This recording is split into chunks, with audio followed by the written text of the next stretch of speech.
pumunta? News update. Executive Secretary Lucas Bersamin, DOJ Secretary Crispin Remulla, DAR Secretary itinalaga bilang mga caretaker ng Pilipinas habang nasa Vatican sa Rome, Italy si Pangulong Ferdinand Marcos Jr. Papuntahin mo dito sa Duterte Park. Ako pangutana, sila ba ang... this is VP? Unsa? Sorry, hello po. Hello everyone, we just heard na ang gibinlan pala ni President as caretaker sa Pilipinas while he is away is the Executive Secretary and all other people. Isn't that dapat ang Vice President ang binlan ana? Knowing that she is the Vice President? Agoy. Tanawa. Executive Secretary Lucas Bersamin, DOJ Secretary Jesus and DAR Secretary ng Australia, and tinalagang caretaker ng Pilipinas. Why would you do that? Saan na ba ang chain of natin? Chain of government officials. Di ba dapat Vice President ang niyan? Ang italaga? Kuna. Saan din akong istorya? Ano lang sir, kasi may bagong balita ngayon. Sir. Yan, kausap natin si Sir Alvin Turisan. Sir, ano pong opinion nyo, comment sa kaganapan ngayon? Just in update. Kasi si BBM ngayon nasa Roma at ang caretaker niya ngayon, si Crispin Remulla. Ano po sir, kung ano lang po, bilang ordinaryong Pilipino, iniisip ko lang po talaga kung karapat-dapat ba yung chain of natin ngayon, decision nila. Kasi normally, the role of the Vice President is to be present if the President is not available. Ganun naman talaga dapat. Hindi ko po alam kung bakit ganyan yung desisyon ng ating Presidente. Siguro po meron siyang mga special roles or whatnot, or ano ba yung mga batas na pina-follow nila. But in my knowledge, as an ordinary person or Filipino, na dapat Vice President yung caretaker pag wala yung Presidente. Ganoon naman po talaga dapat. To me, that is an indication na meron na talagang lamat. Ang politika, sir, ay involved na talaga siya sa dapat na responsibilidad ng ating mga government officials. Sana hindi ganun. Kasi kahit anong mangyari, Pilipino pa din tayo lahat. Hindi po natin pagmamayari ang Pilipinas. Ang kapangyarihan po ay hindi po yan stable. Change is the only inevitable thing that will occur, sir. Palagay mo, sir, kasi 32 million ang nagtiwala kay Vice President. Tapos ngayon, umalis ang Presidente at bakit hindi niya pinagkatiwala kay VP? I don't know how to Ibig sabihin, wala siyang tiwala kay Vice. That's clearly what is ginawa niya. That's the indication of the decision, sir, na wala siyang tiwala sa ating Vice Presidente. At saka talagang hinaluan ng politika na ang dapat na gampanan nila na role bilang supposedly voted by the people to govern the Philippines. Ganon, sir. Ano po, siguro din na hindi nila binigyan na ng designation si VP. Kasi nga si VP is no longer the cabinet secretary. But actually,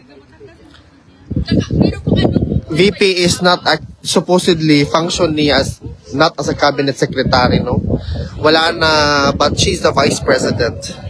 That's even superior than being a cabinet secretary. You know what? Pag binigyan, Anton, ang isa, may nagsabi sa akin na perhaps, sorry. Sir, kasi may nagsabi na siguro hindi na binigay kay VP kasi hindi na siya cabinet member. But the series, she's the vice president. Yun nga yung ko. Naway nababanggit po ni Attorney Kaufman kay PRRD na everyday. Yes po. Binabanggit po yan ni Attorney Kaufman and our former president is very much aware that there are Filipinos outside standing, awaiting for him. Fergelin, usama imong mastorya, my journey. Di lagi istorya nimo sa ako out sa may imong na feel karon na naakadri. Ang akong na-feel karon Out sa may.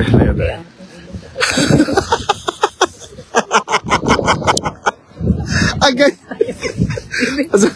Rebelde mo.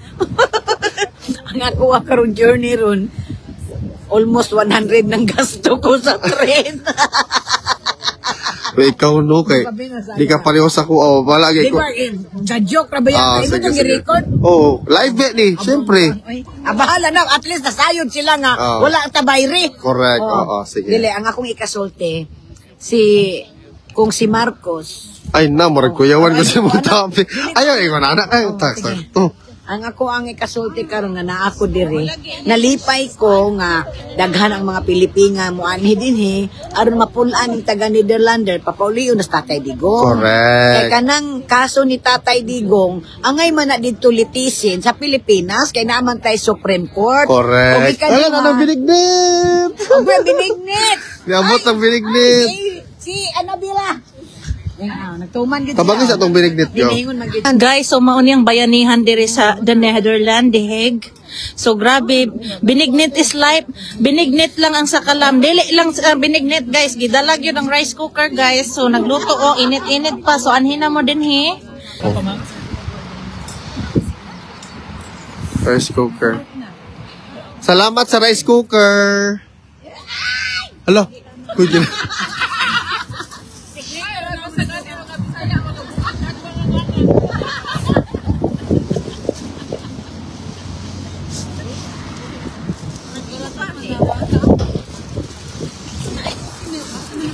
Tugnaw naman ko eh.